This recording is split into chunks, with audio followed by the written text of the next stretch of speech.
ప్రపంచంలో అందరూ తినే స్నాక్స్‌లో టాప్ 5, 10 తీసుకుంటే టాప్ 3లో ఎనీ దేశంలో మీరు ఏ దేశమైనా తీసుకోండి. ఎస్పెషల్లీ ఇండియా లాంటి లేదా ఏషియన్ కంట్రీస్ తీసుకుంటే టాప్ 3 స్నాక్స్‌లో ఖచ్చితంగా ఉండేది టాప్ 3లో గ్యారంటీగా ఉంటది. ఏంటది? Potato chips. సో, మనం ఈరోజు పొటాటో చిప్స్ బిజినెస్ ఎట్లా చేయాలి? మనం దాని ద్వారా రోజుకు ఎంత సొమ్ము ఒక రూ. 1000 అనుకోండి. అది ఎట్లా సంపాదించగలుగుతాం? దీనికి కావాల్సిన మెషిన్ ఏంటి? మార్కెటింగ్ ఎట్లా చేసుకోవాలి? దాని సబ్సిడీ ఏమన్నా వస్తదా? ఇవన్నీ ఈ వీడియోలో చూద్దాం. అయితే మనం ఆల్రెడీ బిజినెస్ చేసే వాళ్ళతో మాట్లాడి ఈ వీడియోలు చేస్తున్నాం. అర్థమైందా? కాబట్టి చాలా ఇన్ఫర్మేటివ్ వీడియోస్, చాలా స్ట్రాంగ్ ఇన్ఫర్మేషన్ తీసుకోవడానికి ట్రై చేస్తున్నా. కాబట్టి వీలైనంత ఎక్కువగా వీడియోస్ షేర్ చేయండి. ఏమైందంటే ఆ వీడియో షేర్ అయ్యి ఎవరో ఒకళ్ళ దగ్గరికి వెళ్తది. వాళ్ళు చేస్తారు బిజినెస్, సక్సెస్ అవుతారు. పిల్లల ఫీజులన్నా కట్టుకుంటారు కదా! ఓ జీవితం కోటీశ్వరులు అయిపోక్కర్లా. బట్ కాస్త బెటర్ పొజిషన్‌లోకి వస్తారు కదా లైఫ్‌లో. ఖాళీగా ఉన్నవాళ్ళు ఇంట్లో ఉండి చేసుకునేది కదా! కాబట్టి పొటాటో బిజినెస్ గురించి మనం ఇప్పుడు చూద్దాం. చాలా పెద్ద పెద్ద కంపెనీస్ కూడా ఉంటాయి దీంట్లో. పొటాటో మేకింగ్ బిజినెస్‌లో. మరి మనం ఎట్లా రాణిస్తాం? మనం చాలా చిన్నవాళ్ళం. మీరైనా, నేనైనా చిన్నవాళ్ళం. మనం ఎట్లా రాణించగలుగుతాం? అంత already multi million dollars companies ఉన్నప్పుడు అయితే, పొటాటోలోని క్వాలిటీ, దాన్ని తయారు చేసే విధానం, దాంట్లో ఉప్పు, కారం కలిపేటువంటి విధానం, ఇవి చాలా క్రూషియల్ పొటాటో మేకింగ్ బిజినెస్‌కి. అన్నిటికి మించి సరైనటువంటి ధరకి మనం దాన్ని ఇస్తున్నామా? లేదా? అనేది కంప్లీట్‌గా ఫోకస్ చేసుకుంటే గనక ఈ బిజినెస్‌ని బ్లాక్ బస్టర్ బిజినెస్‌గా ఖచ్చితంగా మనం సాధించుకోవచ్చు. క్వాలిటీ అనేది బిగ్గెస్ట్ థింగ్ ఇక్కడ. రా మెటీరియల్స్ చూద్దాం. ఉదాహరణకి ఒక కేజీ పొటాటో ఇప్పుడు ఎంత? ఒక రూ. 40కి అట్లా మనకి దొరుకుతది. సో, సీజన్ బట్టి ఒక రూ. 5 అటు ఇటు ఉంటదిలెండి. మరి ఖచ్చితంగా కాదు గానీ. దాంతో పాటు మనకు ఉప్పు గావాలి, కారం గావాలి, మసాలా దినుసులు, ఆయిల్స్ కావాలి, కాస్త ఫ్లేవర్స్ అంటే ఫ్లేవర్స్ కంపల్సరీ వాడకుండా ఉంటే బెటర్. ఇంకా క్వాలిటీ మనం కాస్త సాత్విక్ ఫుడ్ టైప్‌లో ఇచ్చామనుకోండి, టేస్ట్ బావుంది అనుకుంటారు గానీ, వాళ్ళు చూడ్డానికి ఎట్లా ఉందో పట్టించుకోరు. ఇది ఇంపార్టెంట్. అట్లాగే ప్యాకింగ్ కవర్ కావాలి, సీలింగ్ మెషిన్‌లు, వేయింగ్ మెషిన్‌లు, అన్నిటికంటే important potato slicing machine. Potato slicing machine కావాల్సి ఉంటుంది. ఇది అమెజాన్‌లో అక్కడ దొరుకుతుంది. నేను ప్రైస్ గురించి కూడా చెప్తా. దీన్ని ఎట్లా తయారు చేయాలి? ముందు రైతుల దగ్గర నుంచి కొనండి. ఎప్పుడైనా కూడా మనం ఎనీ ఫుడ్ ఐటెమ్ డైరెక్ట్‌గా రైతు నుంచి కొనడం అంత సుఖం లేదు. తక్కువ ప్రైస్‌కో, ఎక్కువ ప్రైస్‌కో ఫస్ట్‌లో కొనేసేయండి. కానీ రైతు నుంచే కొనండి. మంచి క్వాలిటీ చూసుకోండి, కొనండి. నిజంగా సక్సెస్ అయ్యి మనం 1 ఇయర్ తర్వాత మళ్ళీ 6 మంత్స్ తర్వాత సక్సెస్ అయ్యి వెళితే కంటిన్యూయస్‌గా అదే క్రాప్ నుంచి తీసుకుంటూ ఉండొచ్చు. అప్పుడు ప్రైస్ తగ్గిస్తాడు. అప్పుడు ఎక్కువ క్వాలిటీలో కొంటాం కదా! మనం సూపర్ హిట్ అయ్యి బిజినెస్ అయిపోయిన తర్వాత.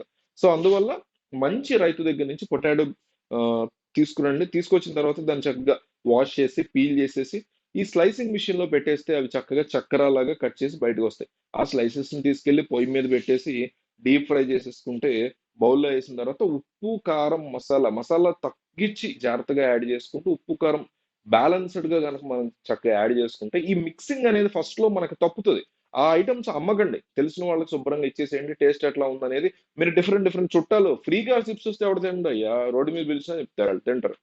టేస్ట్ కోసం డిఫరెంట్ డిఫరెంట్ పీపుల్‌తో ఇట్లా చేసి పోతే పోయి ఒక 2000 ఖర్చు పెట్టండి. కరెక్ట్ ఫ్లేవర్ ఎక్కడ తగిలిందో చెక్ చేసుకొని, అక్కడి నుంచి మన బిజినెస్ నెక్స్ట్ లెవెల్‌కి తీసుకెళ్ళండి.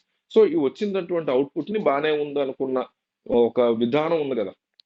ఎక్కడైతే మిక్సింగ్ విధానం క్లిక్ అయిందిరా, ఈ పలానాది బావుందంటున్నారు అందరూ అనుకున్నారో, అక్కడి నుంచి బిజినెస్ స్టార్ట్ చేసి 25 గ్రాములు, 25 గ్రాముల చొప్పున ప్యాకెట్ల కింద మీరు కట్టడం మొదలుపెట్టండి. ప్రాఫిట్స్ ఏ రకంగా వస్తాయి? ఒక కేజీ బంగాళదుంపలు చిప్స్ మనకు కావాలంటే 3.5 కేజీల బంగాళదుంపలు కావాలి. అంటే ఒక కేజీ బంగాళదుంపల చిప్స్ అంటే చిప్స్ ప్యాకెట్లు అన్నీ కలిపి ఒక కేజీ ప్యాకెట్లు అవ్వాలంటే 25 గ్రాములు, 25 గ్రాములు, 25 గ్రాములు, 100 గ్రాములు అంటే 40 గ్రాముల 40 ప్యాకెట్ల చిప్స్ 40 ప్యాకెట్లు కలిపితే ఒక కేజీ ప్యాకెట్లు. ఒక కేజీ బంగాళదుంప చిప్స్ కదా! సో, ఈ కేజీకి మనకి 3.5 కేజీల బంగాళదుంపలు సరిపోతాయి. సో, ఈ 3.5 బంగాళదుంపలు మనం ఒక రూ. 140 కొన్నాం అనుకుందాం. సో, కారం, మసాలా ఇవన్నీ కలిపి మనకు ఒక రూ. 150 అయిందనుకుందాం. అంటే ఒక్కొక్క కేజీకి చిన్న చిన్న ప్యాకెట్స్ 25 గ్రాములు ప్యాకెట్ల కింద మనం 40 ప్యాకెట్లు మన దగ్గర రెడీగా ఉంటాయి. సో, ఒక్కొక్క ప్యాకెట్‌ని రూ. 9 చొప్పున మనం గనుక అమ్ముకోగలిగితే హోల్‌సేల్ రేట్‌లో రూ. 365 వస్తాయి. సో, వాళ్ళకి రూ. 9కి ఎందుకు అమ్ముతామంటే వాళ్ళు ఇంకో రూపాయి యేసుకొని ఒక రూ. 10కి లేదా రూ. 12కి రూ. 3 ఒక రూపాయి వాళ్ళు ప్రాఫిట్‌తో ఎళ్తారు. సో, మనకి రూ. 300కి సంబంధించినటువంటి డబ్బులొచ్చాయి. దీంట్లో మనకి ఎంతయింది ఇందాక ఖర్చు? రూ. 140 ఆలు దానికి, బంగాళదుంప ఖరీదుకి మిగతా పైన లెక్కేసుకున్నాం కదా! సో, రూ. 150 నుంచి రూ. 10 ఐ మీన్ రూ. 150 రూ. 360 తీసేస్తాం. తీస్తే మన ప్రాఫిట్ ఎంత? రూ. 210. సో 1 కేజీ ఈ ప్యాకెట్స్ చొప్పున మనకు మిగిలేది రూ. 210 మిగులుతుంది.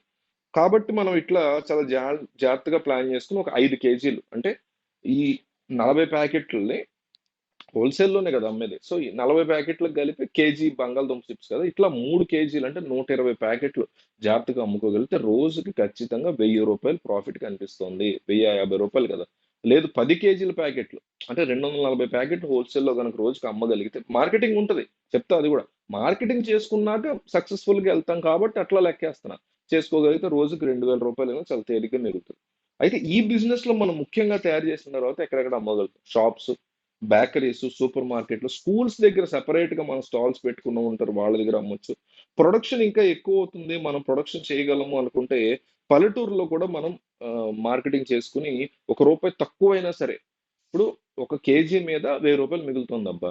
1 కేజీ తయారు చేయడం మీద 5 కేజీలు అమ్మితే 5 కేజీల మీద రూ. 1000 మిగులుతుంది. 1000 కాదు, నాకు అసలు 700 మిగిలితే చాలు అనుకుంటే ఆ రూ. 9 రూ. 7 కట్ చేసుకున్నాం అనుకోండి, 5 కేజీల మీద మనకు చాలా తేలిగ్గా 700 మిగులుతుంది. అవతల మల్టీనేషనల్ కంపెనీస్ చాలా పెద్ద పెద్ద థింగ్స్ మెయింటైన్ చేయాలి, అవన్నీ చేయాలి. కానీ మనం కేవలం ఒక స్లైసింగ్ మెషిన్ తోనే చేస్తున్నాం కాబట్టి తక్కువ మిగిలేలాగా మనం మార్జిన్ కూడా తగ్గించుకోవచ్చు. సో అట్లా షాప్ కి కమిషన్ ఇచ్చుకుంటూ రూ. 1 అట్లా వెళ్తే బాగానే మిగులుతుంది. సో ఈ పొటాటో స్లైసింగ్ మిషన్ అనేది అమెజాన్ లో దొరుకుద్ది. 3000 లోపు ఉంటుంది, రూ. 1000 పైన ఉంటుంది. సో ఈ మెషిన్ ఎవరైనా మనకి డబ్బులు లేవు మన దగ్గర అంతగా అనుకున్నప్పుడు కావాలంటే దాన్ని ఈఎంఐలో కూడా పే చేసుకోవచ్చు. డౌన్ పేమెంట్ ఒక రూ. 850 కట్టేసుకుంటే నెల మనం ఒక 200 100 కట్ అవుతూ ఉంటుంది మన బ్యాంక్ అకౌంట్ నుంచి. అమెజాన్ పే లేటర్ అనేసి ఒక కాన్సెప్ట్ ఉంది చూడండి. దాని ద్వారా మనం ఏదన్నా పే చేయాలనుకున్నప్పుడు దాని ద్వారా కూడా తక్కువలో తీసుకోవచ్చు. ఒక రూ. 800 డౌన్ పేమెంట్ కట్టినా చూసుకోవచ్చు. సో నా ఒకటే రిక్వెస్ట్ అబ్బా, మీకు ఉపయోగపడుతుందా లేదా తర్వాత ముందు ఆలోచించండి. ఉపయోగపడదు అనుకుంటే వేరే వాళ్ళకి షేర్ చేయండి. మీ వాట్సాప్ గ్రూప్లు, ఫ్రెండ్స్ గ్రూప్లు, ఫ్యామిలీ గ్రూప్లు అక్కడ షేర్ చేస్తారనుకోండి, అది అట్లా అట్లా వెళ్ళి ఎవరి చేతిలోకి ఎప్పుడు వెళ్తుందో తెలియదు. కానీ మీరు ఇచ్చిన ఒక్క షేర్ వల్ల ఒక జీవితం బాగుపడుతుంది. ఒక జీవితం వదిలేయండి, పిల్లల ఫీజులు కట్టుకుంటారు. నెలకి గ్యాస్ బిల్ కట్టుకుంటే చాలు కదా. ఈ ఇంటి రెంట్ కట్టుకున్నారబ్బా మీరు షేర్ చేసిన వీడియో చూసి, ఏదో ఫ్యామిలీ ఎక్కడో మనకు తెలియదు. అట్లా కూడా జరుగుతుంది. కాబట్టి వీలైనంత ఎక్కువగా ఈ వీడియోని షేర్ చేసే ప్రయత్నం చేయండి.